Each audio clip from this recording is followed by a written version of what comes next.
बैंगलोर की बात करते हैं, जहाँ मैं 14 साल से रह रहा हूँ। यहाँ पे आप शिव मंदिर में जाएंगे तो आपको काल भैरव जी का मंदिर, चंडीकेश्वर, यहाँ पे मान्यता है कि लोग जब भी शिव जी के दर्शन करते हैं तो चंडीकेश्वर के एक छोटा सा मंदिर होगा बाहर में, या मूर्ति होगी, उसके पास जा कर के एक ताली बजाते हैं या कहते हैं, तो कहा जाता है कि वो अटेंडेंस लगाते हैं कि कौन आया था। बैंगलोर में और एक ही बहुत ही सुंदर मंदिर है और पुराना है, माँ प्रत्यंगिरा देवी का।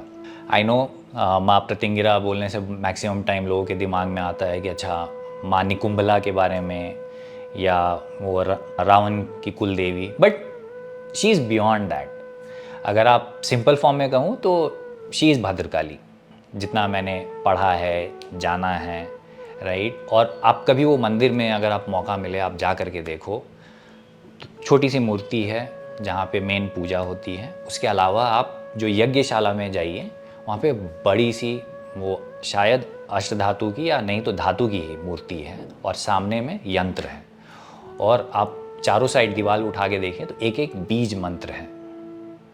तो दैट एक्सपीरियंस, राइट, अगर आप जा कर के जैसे आप खड़े भी हो, वो experience is out of the world, मतलब नेक्स्ट लेवल।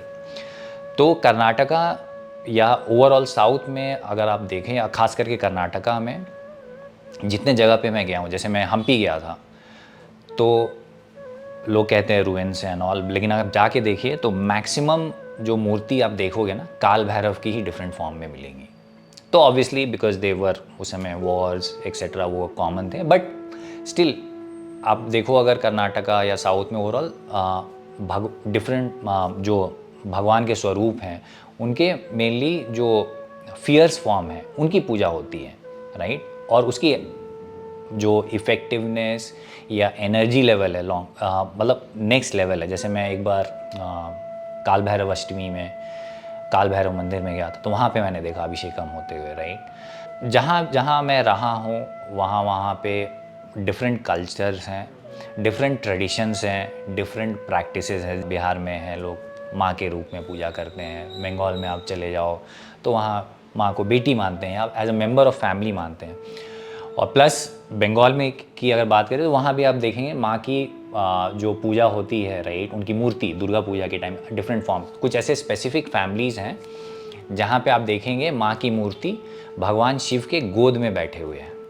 थोड़ा सा मैं अपना एक फैमिली बैकग्राउंड थोड़ा और डिटेल में देता, तो अगर आप वैसे देखें तो हम ये ब्राह्मण राजपूत हैं, और हमारी कुल देवी माँ जगदम्बिका हैं। अगर आप बिहार में जाओ तो उनका एक शक्तिपीठ भी है, माँ जगदम्बिका भवानी, लोग वहाँ भी जाते हैं। लेकिन बिहार में आप अगर जाओगे तो देखोगे नॉर्मली मैक्सिमम जो मंदिर्स हैं गांव में वो पिंडी रूप में ही है।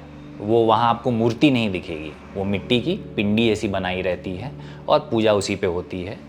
और फिर जैसे हर एक साल बाद उसको वापस से वो एक लेयर निकाल के वापस से वो मिट्टी करके और वैसे ही होती है। कहीं भी आप चले जाओ मैक्सिमम गांव में, अब धीरे धीरे ऐसा नहीं है कि नहीं है मूर्ति, धीरे धीरे आ रही है, लेकिन कोई भी। और मेरे कुल देवता जो हैं वो सूर्य नारायण हैं, तो उनकी भी मंदिर है वहाँ। तो इस वजह से हम लोग शुरू से ही जो माँ की पूजा है उसके तरफ ऑलरेडी इंक्लाइंड है। अब बात आती है कोलकाता की, तो वो वहाँ जब भी गए, मतलब बचपन से मुझे आज तक याद है, वो एक हमारा फिक्स रूटीन है। वहाँ कैलकाटा पहुँचे, काली घाट जाना है, दक्षिणेश्वर जाना है, और फिर दक्षिणेश्वर और बेलूर मठ अगर आप देखें तो technically just on the opposite banks हैं। तो पहले लोग नाव से ही जाते थे, अब तो बाई रोड है। तो ये तीनों ही जो जगह हैं, राइट, वो एक अलग ही एक्सपीरियंस है।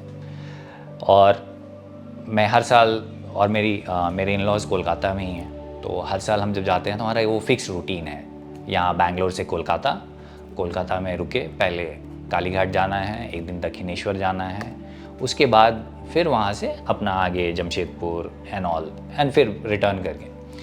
और ये सिर्फ मेरे ही नहीं, मेरे परिवार में जो भी है रिलेटेड है, या कैलकाटा का तो ऐसा है कि कोई जान पहचान, मतलब एक्सटेंडेड फैमिली से भी कोई आता है तो सबसे पहला आप काली घाट लेके चलिएगा मुझे, तो वो है। और वहाँ कोलकाता में मैं जिस एरिया में रहता हूँ, जहाँ मेरे इन लॉज का घर है, तो वहाँ भी आप आसपास किसी भी एरिया में चले जाओ तो वहाँ पे एक स्पेसिफिक माँ की फॉर्म की पूजा होती ही है।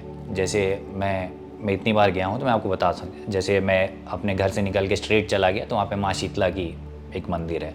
और कलकत्ता में क्या है, आप और एक चीज़ देखो, भव्य मंदिर भी हैं, नहीं तो नॉर्मल छोटे छोटे मंदिर भी हैं जहाँ पे प्रॉपर जो स्पेसिफिक तिथि या दिन है, जैसे शीतला माँ की, माँ शीतला अष्टमी के दिन आप देखोगे कि प्रॉपर भोग प्रसाद बनता है, लोग जा रहे हैं, वो खुद बुला बुला करके आपको प्रसाद बांटेंगे, वो एक अलग ही एक्सपीरियंस है। फिर आप और कोलकाता में जैसे और भी एक बहुत ही फेमस मंदिर है जहाँ पे माँ काली और माँ कृष्ण एक ही मूर्ति, कृष्ण काली, वो है। फिर रिसेंटली मुझे मालूम चला वहाँ एक बोरल बोल के एक जगह है कोलकाता में, तो वहाँ पे माँ त्रिपुर सुंदरी के भी एक काफ़ी पुरानी मंदिर है। और उसके अलावा मेरे घर के आसपास भी ऐसे फैमिलीज़ हैं जिनके यहाँ माँ की अलग से ही मूर्ति है या मंदिर कहिए और सेवा होती है। और बेस्ट पार्ट कोलकाता की क्या है कि अगर आप वहाँ देखो तो माँ की जो पूजा होती है, right, that is more like a daughter और as a part of your family, which itself is a very different experience. मतलब यही आप देखो तो यूनिकनेस है मतलब हिंदू धर्म की या सनातन धर्म की, कि आप रीजन स्पेसिफिक लोगों ने अलग अलग रूप में या अपनी जो भक्ति है, श्रद्धा है, या जैसी जिसकी मतलब कहते हैं ना कि प्रभु की एक कहावत भी है, राइट, जिसकी भावना रही जैसी तिन देखी प्रभु मूरत तैसी, राइट। तो जैसे जिसके फॉर्म में था वैसे ही देखते हैं भगवान को। अचानक से जब वो कोविड का समय आया, राइट, उसी समय फर्स्ट टाइम था जो मुझे ओम स्वामी जी के बारे में पता चला। तो वो थी हमारे ऑफिस में, सब लोग कुछ ना कुछ कर रहे थे, तो किसी ने बताया ब्लैक लोटस ऐप, तो सबने डाउनलोड करके, तो एक kind of it was like a social और a group kind of a gathering online, तो वो था पहला एक्सपोजर। उसके बाद मेरी वाइफ भी पैरेलली वो भी अपना एक्सप्लोर कर रही थी अलग अलग चीज़ें स्पिरिचुअलिटी के मामले में, तो उन्होंने और ज़्यादा डिटेल में जा कर के जानना समझना कोशिश किया। तभी हमारे एक पॉडकास्ट के माध्यम से, तो श्री ब्रह्मचारी परक ओम जी के पॉडकास्ट में मैंने सुना, जहाँ पे उन्होंने ओम स्वामी, बहुत सारी अलग तरह के साधनाएं, इन सब के बारे में बात की। तो वहाँ से एक जो एक्साइटमेंट या क्यूरियोसिटी जो आप कहते हैं, राइट, वो एक शुरू हुआ। तो मैंने भी अपने तरफ से कोशिश किया कि थोड़ा और जानूँ क्या है क्या नहीं। पहली बार मुझे वैदिक साधना फाउंडेशन के माध्यम से जो पहली गणेश साधना थी ऑनलाइन, उसमें पार्टिसिपेट करने का मौका मिला। और सबसे अच्छी बात हुई जब मुझे बहुत ज़्यादा खुशी हुई जब पता चला कि सबसे पहले जो टीज़र आया था, वो जो प्रॉपर वो केव जैसा सारा कुछ दिख रहा था, जो Q&A बहुत दिन तक चल रहा था, राइट, एक्साइटमेंट बिल्डअप की कुछ आने वाला है। तो मुझे भी लगा कि अच्छा, क्योंकि स्वामी जी श्री विद्या साधना के बारे में बात करते हैं, कहीं वही है। तो फाइनली अल्टीमेटली जब मालूम चला कि हाँ 10 महाविद्या साधना है, फिर वो तंत्र साधना के माध्यम से ऑनलाइन जब वो नवरात्रि, गुप्त नवरात्रि के समय, राइट, वो एक सेशन जो स्टार्ट, तो वो एक बहुत ही यूनिक और डिफरेंट एक्सपीरियंस था। तो मैं इसलिए कह रहा हूँ क्योंकि जिस प्रकार से वो परक जी एक एक देवी माँ के बारे में डिस्क्राइब करते थे, फिर वो विजुअलाइज करने में जो हेल्प करते थे, तो वो जो 10 मिनट जो होते थे ना, वो फील होता था एज इफ़ कि मैं जस्ट ऐसे आंख बंद करके बैठा हूँ और मैं शायद अब आंख खोलूँ तो मतलब माँ मतलब खड़ी हैं, मतलब ऐसे ही मुझे ये फील होता था कि मैं जस्ट पैर तक ही देख पा रहा हूँ मैं ऐसे, लेकिन इस डर से आंख नहीं खोलता था कि अब चल आंख खोल दूँ तो गायब हो जाए। कदाचित आपको अनुमान तक नहीं होगा कि धारणा में क्या शक्ति है, विजुअलाइजेशन का पावर क्या है। ये कोई कल्पना नहीं है। आप अपने विजुअलाइजेशन से ही, अपनी धारणा की शक्ति से ही देवी माँ की प्राप्ति कर पाएंगे, उनका साक्षात्कार कर पाएंगे। मतलब इस लेवल की थी, और ये मैं मतलब पूरी मतलब अभी मैं बोल रहा हूँ ना, तो आई कैन फील दैट कि हाँ ये रियलिटी में होता था। और इसी बीच में मैंने स्वामी जी की बुक, क्योंकि मैंने सुना था लेकिन ठीक मैं समय दिया, बुक भी पढ़ ली। और वो बुक मैंने if truth be told and then 13 months in Himalayas, वो बुक, दोनों बुक मैंने ऑलमोस्ट 2 दिन या 3 दिन के अंतर में ऑर्डर की और 1 या 2 दिन में मैंने और मेरी वाइफ हमने दोनों ने ख़त्म कर दी। और वो जो एक स्पेसिफिक पॉइंट है ना जहाँ पे स्वामी जी को माँ के और श्री विष्णु जी के दर्शन होते हैं जो उन्होंने लिखा है, तो मैंने जब वो पर्टिकुलर चैप्टर जब ख़त्म की ना, मुझे लगा कि हो गया, मतलब सफलता मिल गई, मतलब मैंने ही दर्शन कर लिया।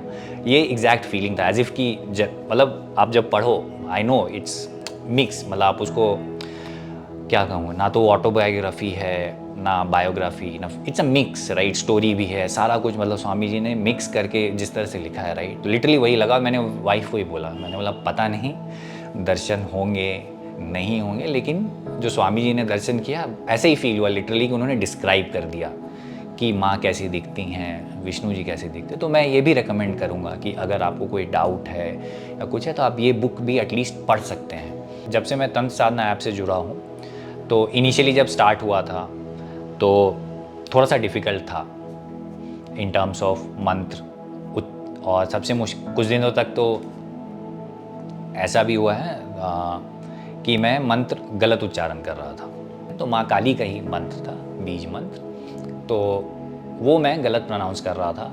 और तभी पैरेलली जब ये ऑनलाइन साधना जो शुरू हुआ, राइट, तो वहाँ पे मुझे मालूम चला कि अच्छा मैं तो इसको इंग्लिश में कन्वर्ट कर सकता हूँ, वो रादर देन संस्कृत में।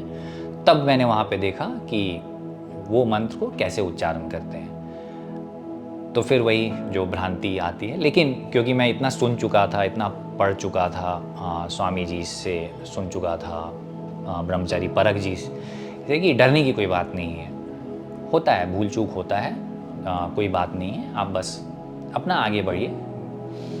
तो तंत्र साधना ऐप में जो नया जो फीचर आया, राइट, जहाँ पे आप ना सिर्फ मंत्र, उसके अर्थ प्लस उसका पेस, आप उसको पॉज कर सकते हो अपने हिसाब से आप देख करके, तो मैं वो भी करता हूँ। और फाइनली तंत्र साधना ऐप की और एक है जो क्विक सपोर्ट, आप मेल करो तुरंत रिस्पॉन्स आता है, आप कांटेक्ट कर सकते हो सपोर्ट टीम को, रीच आउट कर सकते हो, और प्लस जो ट्यूटोरियल्स भी हैं, right, those are also like, मतलब बहुत ही अच्छे फीचर्स हैं जो आपको ईजिली मैनेज करने। और मैंने आज तक दूसरा कोई ऐप नहीं देखा है अभी तक कि जहाँ पे मैं जा कर के ये मतलब कुछ देख पाऊँ, क्योंकि अगर कुछ हैं भी अवेलेबल तो आधे हैं, पूरा कंप्लीट नहीं है, कोई बताने वाला। लेकिन यहाँ पे क्या है कि आपको ब्रह्मचारी परख जी हैं, अंकुर ओम जी हैं, उनके भी पॉडकास्ट वीडियोस जा करके देख करके आप कोई ना कोई जानकारी या कुछ डाउट है आप वो क्लैरिफाई कर सकते हैं। और उसके साथ में आपका जैसे तंत्र साधक जो ग्रुप है जिसका मैं मेंबर हूँ, तो वहाँ पे भी आप अगर एडमिन, तो मैंने बहुत बार किया है रादर, क्योंकि ऑब्वियसली आप ग्रुप में पोस्ट नहीं कर सकते, बट जो मॉडरेटर्स हैं आप उनको पिंग कर सकते हो, उनसे डाउट शेयर कर सकते हो, और वो सारा कुछ रेडी है। और ऑब्वियसली आप ब्लॉग्स पे भी जा सकते हो, जो तंत्र साधना की जो ब्लॉग है, और उस पर जा करके आप फैक्ट्स हैं जो चेक कर सकते हो। तो ये सारी चीज़ें हैं जो बिल्कुल नेक्स्ट लेवल है। और अगर मैं एक बॉटम लाइन कहूँ अगर इस ऐप के बारे में या इस टीम के बारे में, तो उन्होंने जो भी डाउट्स होते हैं या मिसकंसेप्शंस होते हैं, राइट, जैसे हाँ माँ दुर्गा का जो नवारण मंत्र है, राइट, तो नहीं बोलना चाहिए, क्योंकि बचपन में क्या है आदमी मजाक में भी वो एक फील लेने के लिए बोलता था, तो वो भी समझ में आया कि नहीं वैसी कोई नहीं है, मतलब कोई भगवान यहाँ पे आपको दंड देने के लिए नहीं है।